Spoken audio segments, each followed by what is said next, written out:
खुशहाल जिंदगी। मीना और रीना दोनों जेठानी और देवरानी हैं। दोनों की शादी के बीच 2-3 साल का ही अंतर है। दोनों की इसलिए अच्छी भी बनती है और दोनों के बीच बहनों से बढ़कर प्रेम है। दोनों ही एक दूसरे पर जान लुटाती हैं। इनकी सास इसी बात का घमंड भी करती है। आज के ज़माने में मेरा भी संयुक्त हंसता हुआ परिवार है। मीना का पति गौरव कम पढ़ा लिखा है। वो फैक्ट्री में काम करता है। अनुभव की वजह से उसके मासिक वेतन में हमेशा बढ़ोतरी होती रहती है। वहीं रीना का पति सुरेश एक छोटी सी फैक्ट्री में काम करता है। वेतन भी कम है, किंतु वो कभी अधिक की चाह रखता ही नहीं है और वो उसी में संतुष्ट रहता है। कई बार गौरव ने कहा भी सुरेश को कि भाई तू मेरी फैक्ट्री में चल, मेरे अनुभव पर मेरी पगार बढ़ा दी गई, तुम्हारी भी वक्त रहते बढ़ जाएगी।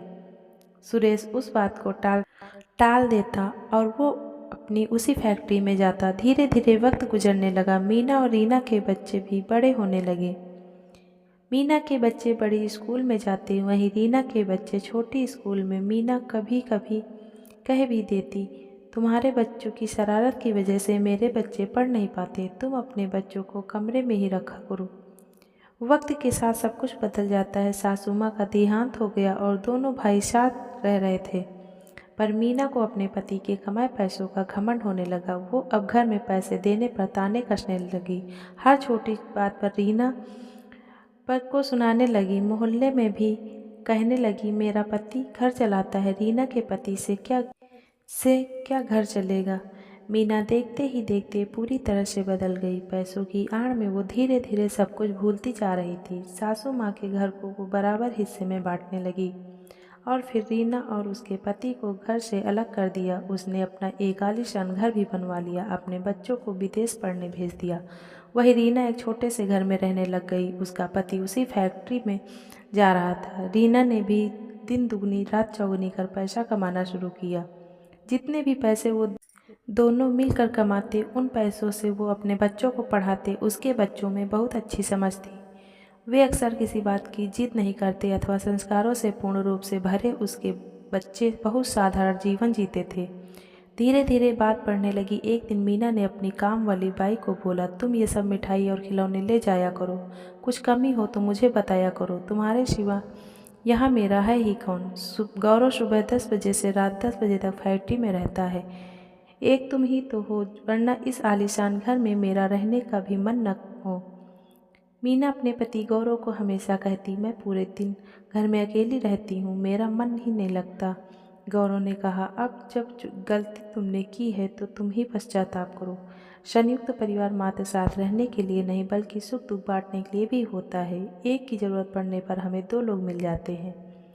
काम वाली बाई अगले दिन सुबह आई और मीना से कहने लगी, आपने सुना मालकिन, पास में जो आपकी देवरानी रहती है उसके बेटे ने आज टॉप किया है। दोनों बेटे बेटी उनके पढ़ने में होशियार हैं, संस्कारों से भरे, बेहद अच्छे हैं। मीना को ये सुन खुशी हुई, पर वो अब जताए भी तो कैसे। मीना ने अपने लड़के को फ़ोन किया तो उसने कहा, मैं शादी कर रहा हूँ अगले महीने। मीना ने कहा, घर आकर बात करना बेटा। उसका बेटा बोला, नहीं माँ, मैं पूछ नहीं रहा हूँ, बता रहा हूँ आपसे। पिताजी को बता देना, मैं अब भारत नहीं आऊँगा, यहीं रहूँगा। मीना की आंखों में आंसू आ गए। उसने अपनी बेटी को फ़ोन किया तो वो कहने लगी, माँ खाना खा लिया, एक ही बात हर बार पूछती हो, फ़ोन रखो। मीना रोए जा रही थी। मीना ने गौरव को कहा, बच्चों को विदेश भेजा था पढ़ने के लिए, परंतु वे वहीं के हो गए। गौरव बोला, मैंने कहा था भारत में ही पढ़ाने के लिए, तुम्हें ही अपने बच्चों को बाहर भेजना था। मीना को अपनी गलतियों पर दुख हो रहा था। वहीं उसकी देवरानी के बच्चों ने हमेशा कम संसाधनों में रहकर अपने माता पिता का नाम भी ऊंचा किया और संस्कार भी पा लिए। मीना उस दिन रीना के पास गई और माफ़ी मांगने लगी। धीरे धीरे दोनों आप वापस संयुक्त परिवार में रहने लगे। रीना के बच्चों के साथ खुलकर मीना भी खुश हो गई और 1-2 साल बाद संयुक्त परिवार के प्रेम ने मीना के बच्चों को विदेश से वापस आने के लिए प्रेरित कर दिया। आज वे सभी एक साथ बहुत खुशहाल जिंदगी जी रहे हैं।